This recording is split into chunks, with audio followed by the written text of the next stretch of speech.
Okay, so ngayon po ay third quarter na. Dito po sa atin po sa gym ng Parañaque City Hall. At ngayon po ay nagbabakbakan ang Green Berets, Parañaque at Pasay, no? At sa ngayon ay lamang po ang Parañaque 70 to 56, no? 14 points, no? Lamang po tayo. Yan. Yari yan!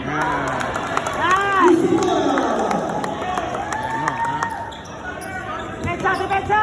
So, ito po ang court po dito ng Pasay. Ayan, kanila ang bola, no? Ayan, okay, at gagawin at tumira. Okay, pumasok. So, it's Parañaque ball. Okay.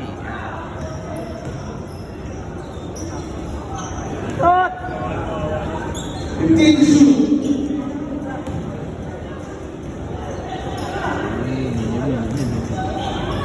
Tara!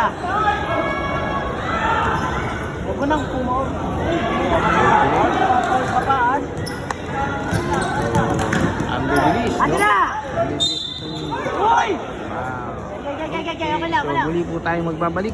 Ngayon po ay nasa third quarter tayo at meron pa hong ang 7 minutes. So, lamang po ang Parañaque, no? 72-58.